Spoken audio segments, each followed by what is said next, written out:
What if I told you success isn't luck, it's a process? The billionaire founder of the largest hedge fund in the world, Ray Dalio, author of Principles as well, breaks success down into a 5-part process. And when you look at success in this way, it makes moving through that process so much easier. And you understand which stage in the process you're at so that you can move on to the next stage with confidence and clarity. So I'm going to walk through Ray Dalio's 5-step process of success so that you have a better understanding of where you are within that process. And what may be feeling like failure is actually just learning. So let me walk through the process here with you. So the first step here, number 1, is you have a goal. You have a goal. There's something you want to achieve. There's something you want to do. That is step 1. You need to be very clear as to what that goal is. Clarity is king. So that is number 1. Number 2 is over here. And number 2 is problems.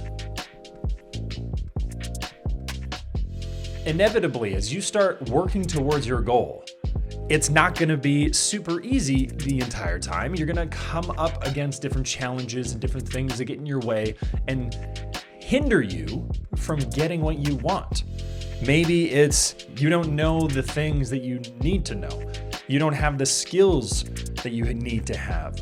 You've come up against a challenge or a problem or an obstacle that you need to overcome and move around or solve. And that is step 2. It happens almost every time. That's when there's some resistance. That's where there's some friction. And when that friction happens, that means that you need to move to step 3. And step 3 is diagnose. So from problem to diagnosis, you start to feel like you've lost a little bit of momentum. It slows you down. You feel like you're taking 2 steps backwards and 1 step forwards. But it's important to sit back and reflect and evaluate what is the actual problem. Identifying the proper problem, the actual problem, diagnosing what the issue actually is, allows you to move into step 4 with clarity. And step 4 is design.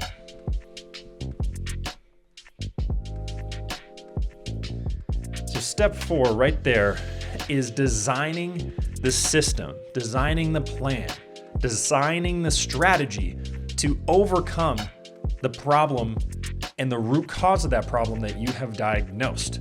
Now, once you've designed your plan, then you get into doing. The doing is the fun part. The doing is when you get back into the rhythm, you get back into momentum, you start moving forward, you start taking action to overcome and address the problem that you have identified, you've diagnosed the root cause of, you've designed a plan for, and you are taking action, massive action, to overcome that specific problem, moving you closer to your goal. Now, this process, this little loop here, this little loop happens over and over and over and over again. That is what growth looks like. Typically, people think growth looks like this. That's how you get to your goals. That's how most people see it. Most people see growth as a straight line. That's how they feel it should happen. You set a goal, you accomplish it. You set a goal, you accomplish it. That's, this is kind of what it looks like in people's heads. Goal, goal, goal. And you should just be able to walk one to the next. Not how it works. How it actually works is it looks like this. That is what it looks like. Success is not linear. Success is iterative. Success is the constant motion of setting a goal, identifying problems, diagnosing the root issue, designing a plan, and putting that plan into action and making progress, doing the actual thing. So that in the simplest form, is the formula for success. It is the process. The execution of doing is incredibly important, but just as important is diagnosing the problem, designing a solution, and then putting it into action. If success looked like this, if it just looked like a straight line going up a hill, there's no adversity, there's no friction, I would argue life would be really boring and lame. The process of identifying problems, solving those problems, being pushed, being forced to grow, think, act in different ways is what makes life fulfilling, is what makes life interesting. And the challenges that we have to overcome when we set a goal makes life, in my opinion, worth living. It makes life enjoyable. It makes it interesting. It makes it fun. So dream big, set a big goal, identify and experience the problems, the challenges that come with achieving that goal. That's also what makes it worthwhile. When you get to the end and you can look back in the rearview mirror and go, man, I did some stuff. I had to overcome some stuff. I learned a heck of a lot of stuff. That then you can look into the future and go, man, I know exactly how to solve that particular problem because I've gone through it. I've identified it. I've diagnosed the root cause of that problem. And I know a plan already that'll solve that problem. Then you get faster.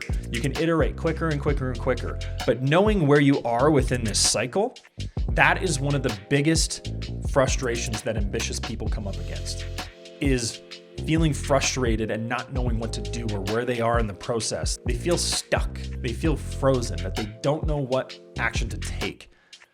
But if that's this portion, if that's the state that you are likely in this section. That's where you are. And knowing that is so valuable. If you are frozen, you are stuck, you are right there. You are right in the problem section. You're in step 2, which means your next action is to reflect and diagnose. What is the root cause of the issue? Ask the 5 whys. The concept of the 5 whys is asking why 5 times.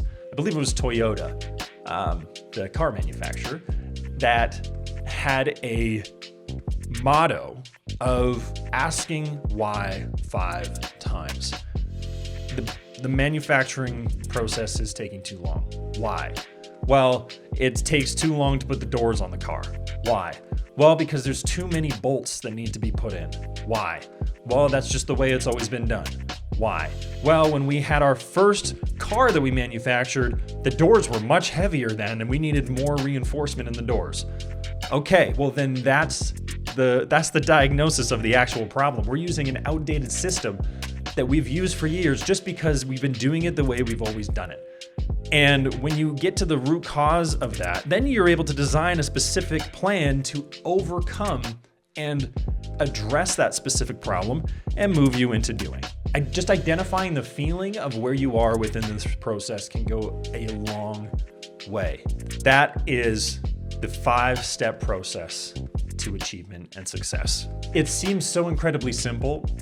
It's much more difficult to put into action, but it is like a muscle. The more time you spend identifying those problems, identifying the root causes, diagnosing the root causes of those problems, moving into designing and doing, the faster you can iterate through that process, the further you'll be able to get in a faster period of time. If you haven't read Principles by Ray Dalio, I highly suggest you go check it out. It's one of my favorite books of all time. It's a bit of a beast. It's a thick book. However, the first part is actually Ray Dalio's story. The second part is his life principles, how he approaches life.